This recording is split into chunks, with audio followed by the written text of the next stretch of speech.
검찰발 여의도 칼바람이 붑니다. 사정의 칼날은 여야 가리지 않습니다. 주제어 보시죠. 무관한 일입니다. 관여한 바가 없음을 관여한 바가 없습니다.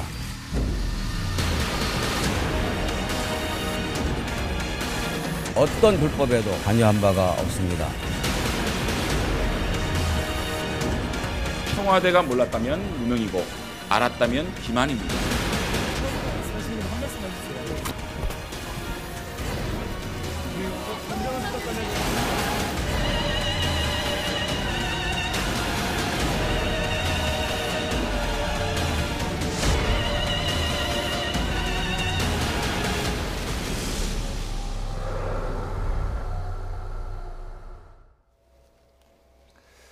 네, 전병헌 전 청와대 정무수석은 검찰의 피의자 신분으로 출석했고요. 최경환 의원은 압수수색을 당했습니다. 사정 칼바람이 심상치가 않아요. 그렇습니다. 이 두 분이 다 과거에 원내대표도 했고 유력 정치인들이었지 않습니까? 그리고 지금도 굉장히 한 분은 현 정권의 어쨌든 살아있는 실세 수석이고 또 한 분은 전 정권의 실세였고 이런데 두 분이 동시에 같은 날 시간만 다르지만 이렇게 된 게 어찌 보면 조금 뭐라 그럴까요? 굉장히 좀 국민들한테 의아한 느낌일 수도 있는데 실제 이 모습을 보면서 국민들은 이제 이 정치인들이 아무리 이렇게 강하게 뛰고 주장하고 이렇게 한다 하더라도 어찌 보면 검찰의 손바닥 안에 있는 것이 아닌가. 마치 그 손오공이 구름을 타고 온갖 모기를 부리더라도 부처님 손바닥 아니듯이 지금 검찰의 주도권 하에 정치권이 휘말려 있다 하는 것을 상징적으로 보여주는 그런 오늘의 장면이었다고 생각합니다. 네, 검찰 포토라인 앞에 서서 이 모두가 내 보좌진의 일탈이다. 나와는 정말 무관하다. 이렇게 해명을 했습니다. 그렇습니다. 현 보좌진도 아니고 과거 보좌진의 것이라고 해서 완전히 선을 긋고 있는데요. 예. 지금 검찰의 전병헌 전 수석에 대한 혐의의 핵심은 두 가지입니다. 한마디로 제3자 뇌물과 횡령죄인 것 같은데요. 몇 년 전에 본인이 이제 19대 국회의원으로서 미래 창조과학부, 굉장히 이름이 깁니다. 거기에서 이제 롯데 홈쇼핑의 제허가 인가와 관련됐었는데 마침 이분이 한국 e스포츠 게임과 관련된 그 협회의 협회장으로 있었는데 그와 같은 것에 재승인에 대한 대가로서 3억 원 정도의 돈을 협회로 넣어달라. 한마디로 직접 받지 않고 제3법조 단체에서 돈을 3억 원 받았기 때문에 그것이 이른바 부정한 청탁에 따르는 제3자 뇌물 수수고 그런 식으로 3억 원이 갔는데 그중에 1억 1천만 원 정도를 뒤로 빼서 본인이 가졌다라고 해서 이른바 업무상 횡령죄, 이것이 크게 두 가지 협의인 것 같은데요. 이것은 개인적인 어떤 비리와는 상관없는 전직 본인의 보좌관의 비리다라고 선을 긋고 있습니다만 오늘 아시다시피 참고인이 아닌 검찰은 피의자로서 지금 조사를 하고 있는 것이고 이와 같은 혐의가 1억 원이 넘는 뇌물 같은 경우에는 형법이 아니고 이 특정범죄 가중처벌법에 정해지는 것이기 때문에 형이 굉장히 높습니다. 경우에 따라서는 구속영장을 청구할 가능성도 있기 때문에 앞으로의 검찰의 수사의 방향이 어디까지 미칠지 기다려봐야 될 것 같습니다. 다시 한번 현 정부에서 첫 청와대 고위 관계자, 이제 전 청와대 고위 관계자가 됐는데 혐의가 참 어떤 것인지 좀 복잡한 측면도 있습니다. 다시 한번 그래픽으로 정리해드리면 방송은 재승인을 받아야 된다면서요. 근데 그것을 재승인하는 것이 국회 상임위 소관이라면서요. 그것과 연관이 있죠? 예, 그렇습니다. 그래서 이제 그 부분에서 이제 상임위 쪽에서 문제 제기가 계속 이제 나오게 되거든요. 그러니까 전병헌 그 당시 의원이 이제 그 문제 제기를 집중적으로 이제 하니까, 그러니까 이거 자칫 잘못하다가 재승인 받는 과정에서 이것이 발목을 잡을 수도 있겠다라는 판단을 내린 거죠. 그래서 전병헌 의원이 소속돼 있던 회장으로 있던 e스포츠협회에 뭔가 뇌물을 준 것으로 대가성으로 준 것으로 보인다. 그래서 이런 이제 거죠? 재승인을 이제 취득한 것으로. 그렇게 일단 이제 추정이 이제 되는 상황인 거고요. 그러니까 본인은 지금 이제 관여한 바가 없다라고 지금 이제 얘기를 하고 있습니다만 지금 계속 속보로 나오는 내용들을 보게 되면 그러니까 좀 점점 그 본인이 빠져나오기가 좀 힘든 그런 상황으로 가는 게 아닌가 이런 생각이 듭니다. 그 정도입니까? 그러니까 지금 추가로 나온 내용이 지금 전병헌 전 수석이 본인이 수석이 되고 난 이후에도 이 e스포츠 협회 사무총장이 있거든요. 조모 씨라고. 그러니까 본인의 이제 측근이기도 하고 사실은 이제 사무총장이 회장, 그러니까 전병헌 전 수석이 회장 그만두고 난 다음에 대행을 하고 있었단 말이에요. 그러니까 회장을 새로 뽑지를 않고 대행을 하고 있었는데 이분이 청와대에 계속 출입을 하면서 이 업무 보고도 하고 지시도 받고 한 그런 정황이 또 지금 드러나고 있는 상황이란 말입니다. 그러니까 예. e스포츠 협회에 어찌됐건 전직 보좌관들이라고는 하지만 뭐 그러니까 급여도 좀 이렇게 챙겨간 것으로 또 활동비도 챙겨간 것으로 이미 드러났고 또 심지어 이제 인턴 직원까지도 이제 뭐 급여를 받았느니 뭐 이런 얘기까지 지금 나오고 있는 상황이기 때문에 너무나 연관성이 깊다는 거예요 지금. 네, 그러니까 그러니까요. 그렇기 때문에 제가 보기에는 이걸 참 빠져나오기가 좀 쉽지 않은 그런 상황이 아닌가. 정치인으로서도 참 타격이 예, 크다. 본인의 부인에도 불구하고 그렇습니다. 그렇게 예. 생각을 합니다. 그 어쨌든 뭐 그 관련 상임위의 위원이었죠. 그러니까 이제 그 허가권, 인허가권은 그 상임위가 가지고 있는 것이 아니고 방송통신위원회가 가지고 있는 건데 그렇죠. 이제 그 관련 상임위에서 그 부분에 대한 뭐 질타라든지 따지는 거라든지 이런 걸 많이 할 수 있죠. 상임위를 열어서 그렇게 하다 보면 이제 그 제동을 걸 수 있는 그런 이제 야당 의원인 것이지 이분이 승인권을 아하. 가지고 있는 것은 아니고요. 심의는 방송통신위원회에서 하고 그렇죠. 거기에 예. 영향력을 그 영향력. 상임위가 할 수 있었다. 그렇다. 그런 거군요. 예, 그런 거죠. 그렇기 때문에 이제 뭐 어쨌든 롯데 홈쇼핑에서는 뭐 그런저런 불편한 것들을 해소하기 위해서 여기에 뭐 어떤 형태로든지 후원금을 냈을 가능성은 있다. 그런데 이제 기업이 어떤 경기단체에 그 후원금을 내는 것 자체는 자발적으로 내면 불법은 아닙니다. 예. 그런데 그 후원금을 내게 하는 과정에 어떤 청탁이나 대가성이 있었다면 그거는 이제 문제가 되는 것이죠. 예. 네. 원래 협회장들을 정치인들을 이렇게 많이 시키는 건 후원금 잘 거두라고 시키는 거고 또 재벌 기업을 그 협회장 시키는 거는 스스로 돈 좀 많이 내놓으라고 시키는 거 아니겠습니까? 이제 그런 건데 여기에서 이제 그 검도를 지키지 않으면 문제가 생기게 되는 거죠. 예. 네, 의심이 가는 정황들이 속속 나오고 있는데 이 전병헌 전 수석 소환 조사에 정치권은 어떤 반응을 내놨는지 한번 들어보시죠. 출범 6개월 만에 선임 수석 비서관이 검찰의 포토라인에 섰는데 아무런 부끄러움도 죄책감도 느끼지 못하나 봅니다. 아마 정치보복 물타기용 희생양이라 그런가 봅니다.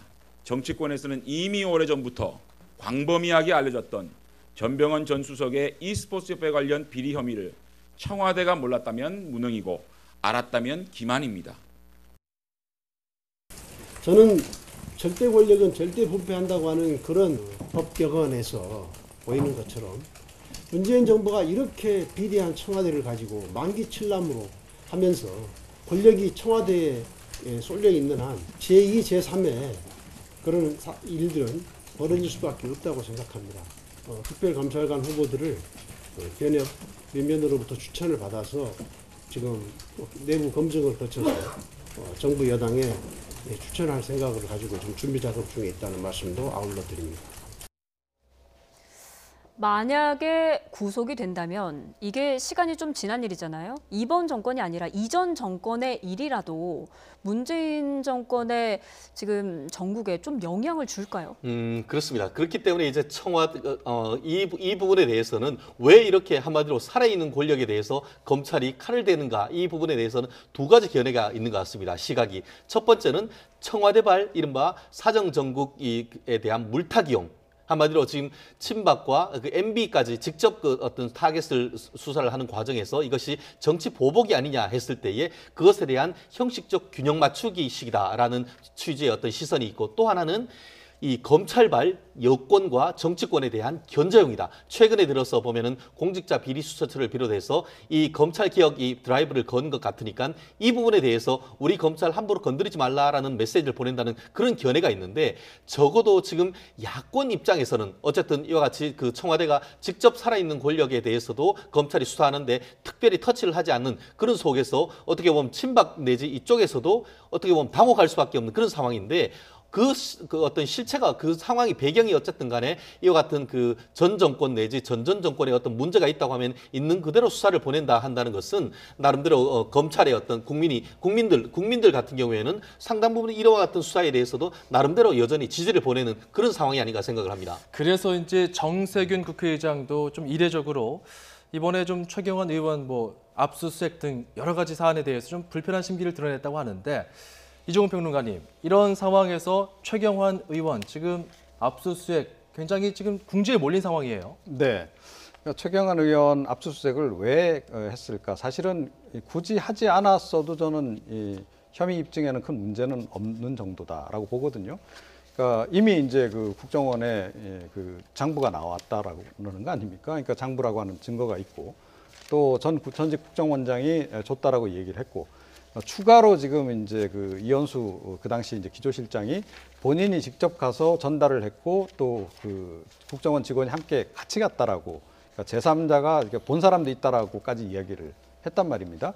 자, 그런데 만약에 압수수색을 안 하고 이 최경환 의원에 대해서 뭔가 이렇게 법적 조치에 들어갈 경우에 아니 압수수색도 한번 안 하고 이건 뭐 정치적으로 그냥 이렇게 몰고 가는 거 아니냐라고 하는 얘기가 나올 가능성, 그것을 아마 차단해야 될 필요성을 좀 느꼈을 겁니다. 그리고 그와 더불어서 좀 더 이게 확실하게 이 증거로 압박하기 위해서는 그러니까 그렇게 해서 들어온 자금이 어떻게 쓰였는지도 이제 사용처에 대해서도 확인을 해야 될 필요성이 좀 있었을 거다. 그래서 이제 압수수색을 이제 한 거라고 보고요. 그래서 사실은 이제 최경환 의원 같은 경우에도 지금 2중 3중으로 검찰이 지금 이제 장치를 지금 만든 상황이어서 네. 그물망이 굉장히 촘촘하다. 그래서 전병헌 전 수석 경우도 그렇고 이번 최경환 의원 경우도 그렇고 검찰이 이게 뭔가 확실하지 않으면 좀 사실은 상대하기가 힘든 그런 대상들이잖아요. 예. 그래서 지금 굉장히 촘촘하게 지금 좁혀 들어오고 있는 상황이 자, 아닌가 국정원 생각합니다. 특수활동비를 청와대뿐만 아니라 박근혜 정권 최고 실세에게도 줬다. 그렇다면은 국정원이 얻을 수 있는 건 뭡니까? 왜 그렇게 했을까요? 최경환 의원이 그때 기획재정부 장관입니다. 네. 그러니까 국정원의 예산을 편성하는 사람이죠. 아마도 이제 그 국정원의 특수활동비 삭감 이야기가 있었던 모양입니다. 그러니까 이 특수활동비가 삭감되는 것을 막기 위해서 돈을 줘야 된다 했고 국정원장도 그러면 그렇게 하라고 승인을 해줬다는 거 아닙니까? 네. 그러면은 최경환 의원의 기재부는 왜 국정원의 특수활동비 삭감 이야기를 꺼냈을까? 그런 기류가 없었다면 미리 그러면 그걸 막기 위해서 이렇게 로비를 했을 이유가 없지 않습니까? 예. 그러니까 이제 저는 양쪽 다에 많은 의심이 간다. 그런 삭감을 정말로 뭐 예산의 건전성을 위해서 했다면 좋은 일이지만 그렇지 않고 국정원에 자신의 힘을 보여주기 위해서 했다면 최경환 전 의원도 문제가 있는 것이고 또 그것을 감지하고 로비를 해서 특수활동비를 뇌물로 줬다면 이 또한 문제가 있는 것이죠. 양쪽 다 문제가 있는 것이다. 이렇게 얘기지거든요. 예. 어쨌든 지난번 박근혜 정부 내에서의 최고 권력과 최고 권력 실세들 간에 일어난 정말 금도를 넘어선 농단 현상이다. 이렇게 보입니다. 네. 또 이 최경환 의원뿐만 아니라 또 다른 사람들이 이 특활비를 받았다 의혹이 나오고 있는데 거론되는 인물들이 다 친박계 의원들이에요.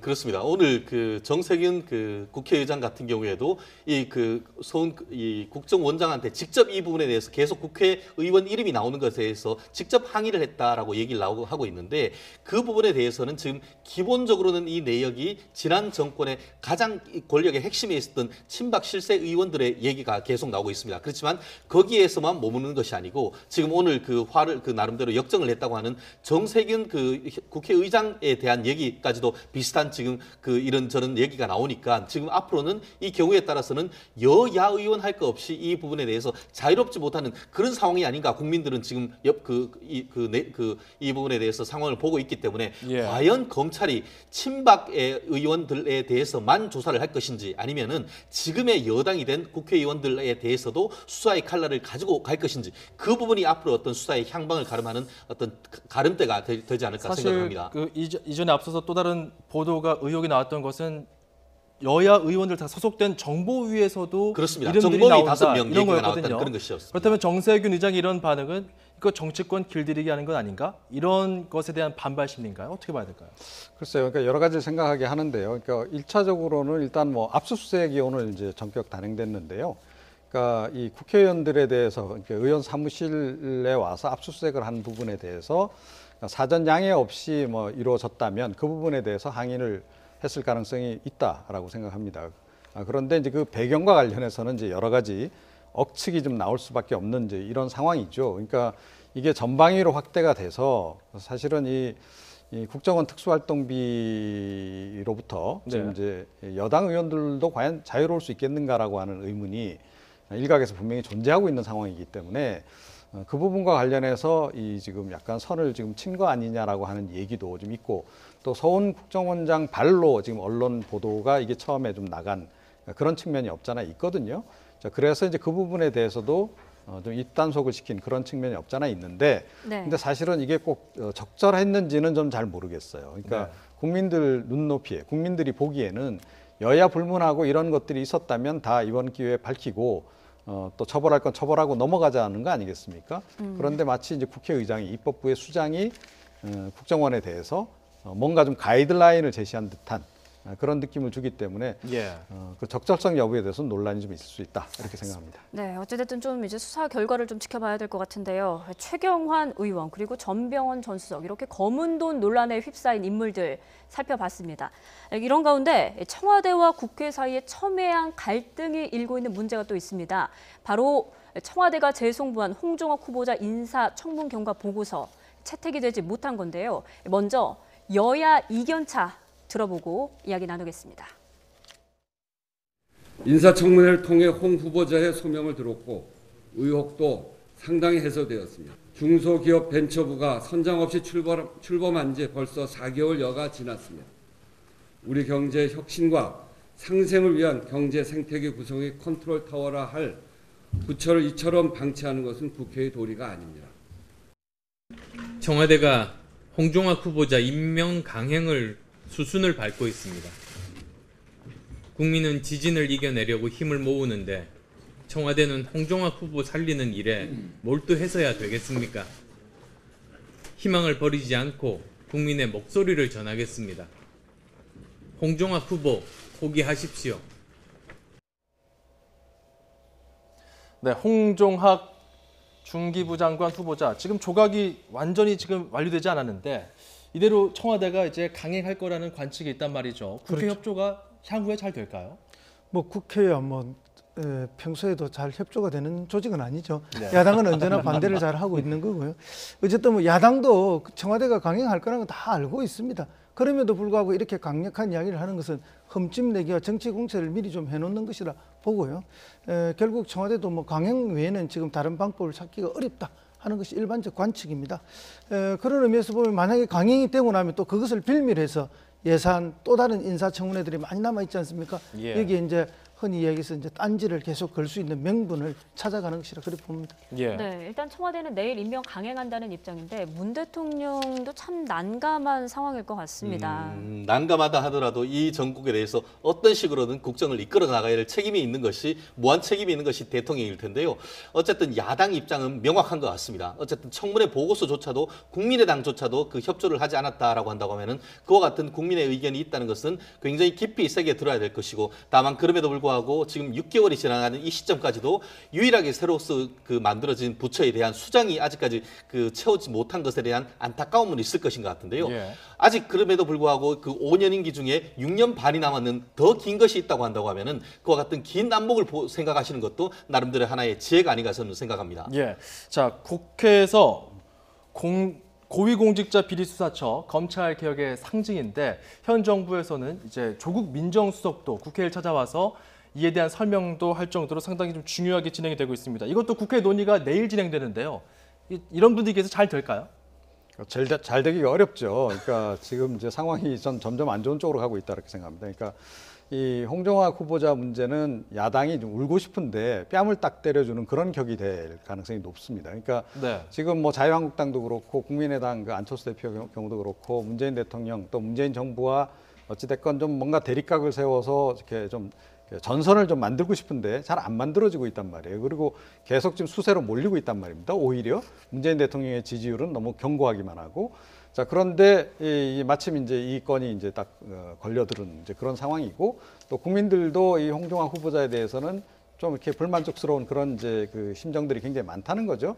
자 그걸 이제 최대한 활용해서 이제 예산 정국에 이제 활용하려 될 가능성이 굉장히 높다. 그리고 또 안 그래도 지금 이번 예산안 처리와 관련해서 지금 야권 쪽에 물론 여권 쪽도 마찬가지긴 합니다만 예. 야권 쪽 의원들이 지금 이제 불만이 많아요. 가장 결정적인 게 SOC 예산이거든요. 문재인 대통령, 문재인 정부에서 20%나 줄여버렸단 말입니다.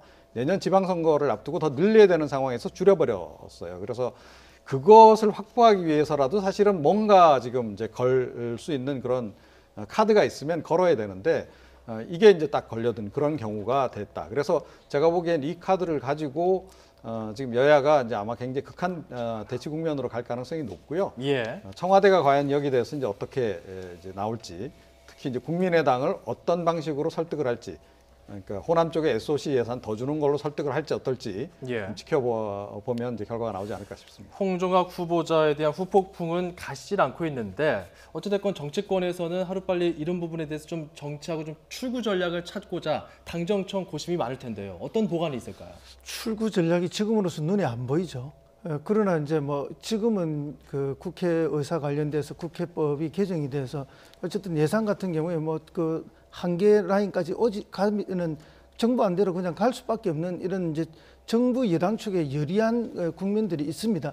이제 그런 등등의 것들을 가지고 예. 정부는 결국은 협상에 조금 우선권 내지는 유리한 고지를 좀 쥐고 있다고 봅니다. 예. 홍종학 카드는 제가 볼 때 뭐 일시적인 야당의 반발이지 이것이 뭐 영원히 반발하는 뭐 결정적인 건 되지 않을 거라고 보고요. 알겠습니다. 그렇기 때문에 정부 여당 쪽에서는 뭐 충분히 야당을 견인해 갈 수 있는 여러 가지 방안들을 준비하고 있을 거라고 봅니다. 그렇다면은 또 여야 간 합의가 필요한 중요한 안 중에 이 공수처 법안 과연 통과가 될지 홍준표 자유한국당 대표 같은 경우는 나는 공수처 반대한다. 그런데 정권에 너무 충직한 검찰을 견제하기 위해서는 또 그렇게 해야 되는 것 아니냐 이런 이야기까지 했거든요. 어느 정도 그렇습니다. 그 최초에 그 처음 얼마 전까지는 당론이 공수처 반대였지만 이번 그 이른바 검찰이 지나치게 어떤 그 적폐청산이라고 하면서 이른바 하명 수사적인 것을 강행하는 과정에서 그 검찰에 대한 견제도 필요하다. 그에 대한 수단으로서의 하나의 어떤 그 가능성을 지금 당 대표가 얘기를 했기 때문에 협조 여지를 준 겁니까? 그 협체 여지가 있다라고 보기 때문에 네. 이번에 규모나 이런 부분에 대해서는 나름대로 이번 정기국회를 통해서 성과를 얻을 가능성도 살짝 보이는 그런 상황인 것 같습니다. 네, 어찌됐든 예산 전국에 막이 올랐는데 홍 후보자 임명이 어떤 변수가 될지 계속해서 지켜봐야 될 것 같습니다. 지금까지 이종훈 정치평론가, 허성무 경남대 초빙교수, 최진영 변호사와 이야기했습니다. 오늘 말씀 고맙습니다.